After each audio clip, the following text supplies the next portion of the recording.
Hello दोस्तों, कैसे हैं आप सब लोग। आशा करती हूँ अच्छे होंगे। हमारी आज की कहानी का नाम है खुशियाँ। सरिता जी ने अपनी देवरानी ममता से कहा, मेरी नज़र में एक लड़का है तुम्हारी जूली के लिए। अगर उन्होंने जूली को पसंद कर लिया तो चटमंगनी पटब्याह करा देंगे। जूली 26 साल की हो गई है। उसकी साधारण शकल सूरत के कारण उसे कोई पसंद नहीं कर रहा है। इसलिए मैंने सोचा कि मैं ही लड़के वालों से बात करके तुम लोगों के सिर से बोझ हल्का कर दूं। ममता ने पूछा, लड़का क्या करता है भाभी। सरिता जी बोली, प्राइमरी स्कूल टीचर है। 30 से 40 हज़ार महीना कमाता है। घर द्वार भी छोटा सा है। अब अपनी जूली को ज़्यादा ऊंची ख्वाहिश पालने का हक तो नहीं है। पति के घर में जो मिल जाए उसमें गुजारा करना होगा। हाथ की चूड़ी और मांग भर सिंदूर का खर्चा तो निकल ही जाएगा। अब जूली हमारी बेटी माहिरा की तरह चांद का टुकड़ा तो नहीं है कि जो उसे देखे तो देखता ही रह जाए। माहिरा को सुंदरता से मोहित होकर उसके ससुराल वालों ने उसे बिना दान दहेज के देखते ही पसंद कर लिया था। इसी सुंदरता के बल पर देखो आज कितनी सुखी है। मेरी बेटी अपने ससुराल में राज करती है। बड़ी बड़ी गाड़ियों में आना जाना, बड़े बड़े लोगों के बीच उठना बैठना, गहने और महंगे कपड़े से सजी मेरी बेटी एकदम महारानी लगती है। अब ज़्यादा क्या बोलना, मेरी ही नज़र ना लग जाए मेरी बेटी को। बड़ी मुश्किल से रिश्ता लाई हूँ जूली के लिए। हाँ में ही अपना फैसला देना। इससे पहले 4-5 बार लड़के वालों ने जूली को देखते ही रिश्ते से इनकार कर दिया था। सरिता जी ने कहा। जूली के माता पिता सरिता जी की बातें चुपचाप सुन रहे थे। सरिता जी और ममता जी दोनों एकदम साधारण परिवार की बहू थी। रिश्ते में देवरानी जेठानी थी। सरिता जी की बेटी माहिरा जो बहुत खूबसूरत थी और घर पर छोटे बच्चों को ट्यूशन पढ़ाती थी। पढ़ाने का उसे बहुत शौक था, पर बड़े घर का रिश्ता आया तो कोई कारण ही नहीं था इनकार करने का। चटमंगनी पटब्याह हो गया। सरिता जी तो बड़े घर में बेटी ब्याह कर बावरी हुई जा रही थीं। सरिता जी को विश्वास ही नहीं होता था। इतने अमीर घर का रिश्ता उनकी बेटी के लिए आया है। माहिरा अपनी बड़ी कार में आती तो मोहल्ले के बच्चे बड़ी कार को छूकर भाग जाते। ड्राइवर बच्चों को डांट कर भगा देता। सरिता जी और उनके पति मोहल्ले में अपनी इज्जत देखकर गर्व करते थे। हर वक्त बेटी की संपन्नता के गुणगान करती। यहाँ तक तो ठीक था, पर अपनी बेटी की किस्मत के आगे किसी को भी नहीं समझती। अपनी देवरानी की साधारण शकल सूरत की बेटी जूली पर हमेशा तंज कसती। खैर मोहित और उसके माता पिता जूली को देखने आए। जूली को देखने के बाद मोहित के पिताजी ने कहा, हमें आपकी बेटी पसंद है। शादी बिना दान दहेज के कुछ करीबी रिश्तेदार और मित्रों की मौजूदगी में होगी। आप लोग ज़्यादा परेशान ना होइए। शादी में जूली के पिता द्वारा माहिरा और उसके ससुराल वालों को भी निमंत्रित किया गया। अरे बिटिया, अकेले आई, दामाद जी साथ नहीं आए। हमने तो 2-3 बार फ़ोन करके उन्हें आमंत्रित किया था। ममता जी ने माहिरा से कहा, जो अभी अभी अपनी बड़ी गाड़ी से उतरी थी। माहिरा कुछ बोलती इससे पहले ही सरिता जी बोल पड़ी, इतनी बड़ी गाड़ी में आई है मेरी बेटी, वो क्या कम है। अब हमारे दामाद कोई स्कूल टीचर तो नहीं है कि उन्हें जब चाहें तब छुट्टी मिल जाए। बड़ी कंपनी में मैनेजर की पोस्ट में हैं। फिर ममता जी ने आगे कुछ बोलना जरूरी नहीं समझा, पर माहिरा का चेहरा कुछ बुझा बुझा लगा। सच्चाई तो यह थी कि माहिरा के ससुराल वाले निम्न मध्यम वर्गीय शादी में शामिल होना ही नहीं चाहते थे। 2 साल की शादी में माहिरा के ससुराल वाले कभी उसके मायके नहीं आए।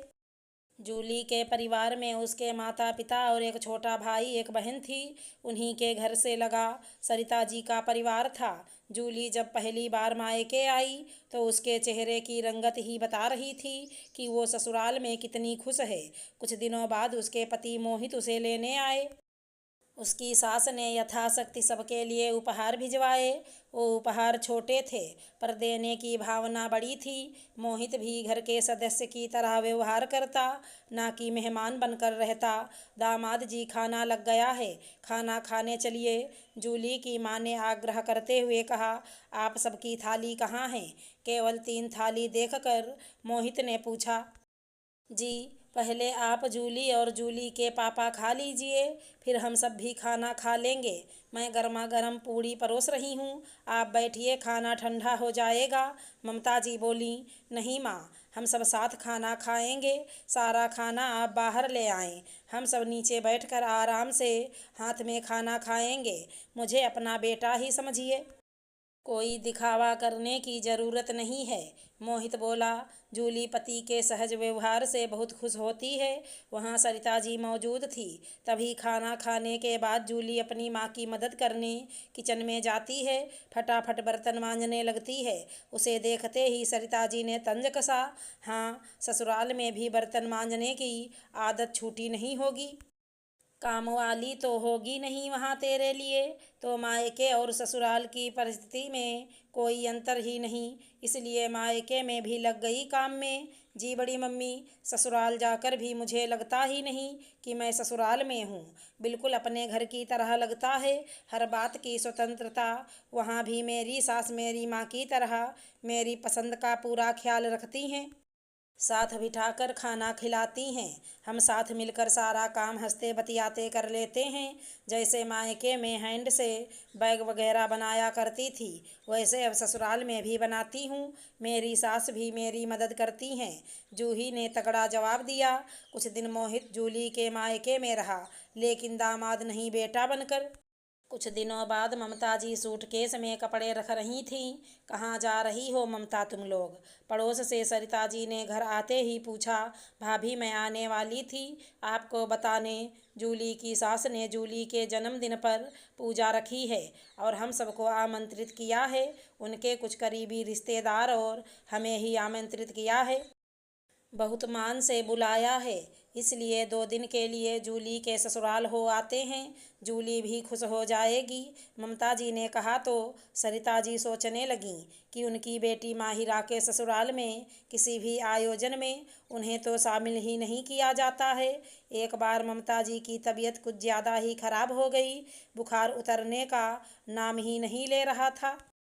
उन्हें हॉस्पिटल में एडमिट किया गया। खबर लगते ही उनकी बेटी जूली, दामाद और जूली की सास उन्हें देखने आते हैं। दामाद ने अपनी पूरी सारी जिम्मेदारी निभाई, जहां पर ज़रूरत पड़ती तुरंत पैसे निकालते। ये बात अलग थी कि जूली के पापा के द्वारा उसके सारे खर्च किए गए पैसा लौटा दिए। जूली की सास ने भी अपना परिवार समझकर घर की सारी व्यवस्था संभाली। कुछ दिन बाद सरिता जी के पति का पैरालिसिस अटैक आता है। उनके बेटे और जूली के पापा रमेश जी ने उन्हें हॉस्पिटल पहुंचाया।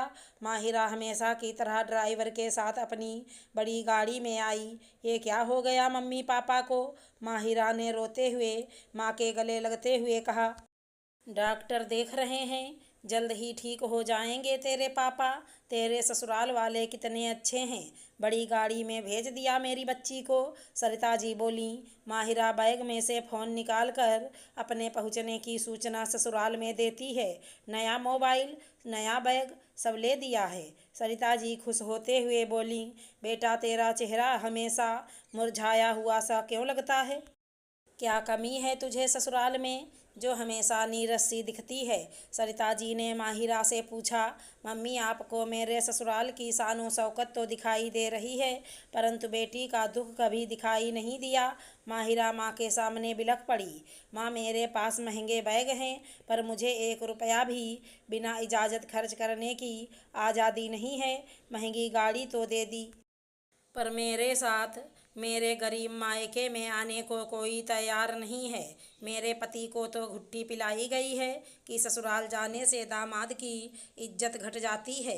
आपके दामाद जी तो हमेशा अकड़ में ही रहते हैं। ससुराल में पार्टी आयोजन तो बहुत किए जाते हैं, लेकिन मेरे अपनों को आमंत्रित नहीं किया जाता है। मेरे माँ बाप को मेरे घर आने की इजाज़त नहीं, मेरी पसंद को कोई महत्व नहीं दिया जाता। बच्चों को पढ़ाने का शौक़ है, लेकिन मुझे इसकी इजाज़त नहीं है। आप हमेशा कहती हैं ना, मेरी बेटी खुशनसीब है और जूली के भाग्य में कोई सुख नहीं है। ना मायका में पैसा देखा, ना ससुराल में। पर माँ, मैं जानती हूँ जूली बहुत भाग्यवान है। उसके दोनों हाथों में लड्डू हैं, मायके में भी प्यार, इज्जत और ससुराल में भी। और क्या चाहिए? इंसान अमीर तब होता है जब उसका पूरा परिवार उसके साथ हो, मायका भी और ससुराल भी। माँ, पैसों में बहुत गर्मी होती है, सबसे पहले रिश्ते जलकर राख होते हैं। मेरे ससुराल में मेरा पूरा परिवार साथ बैठकर भोजन तक नहीं करता, सब अपने अपने कमरे में खाते हैं। पिता बेटे और भाई भाई में सब में मनमुटाव है। मुझे तो गरीब घर की बेटी होने के कारण महत्व ही नहीं दिया जाता। मेरा बार बार आत्मसम्मान आहत होता है। खाना बनाते समय बात बात पर मायके का ताना दिया जाता है। बहू, अपने मायके वालों की तरह कंजूसी मत किया करो।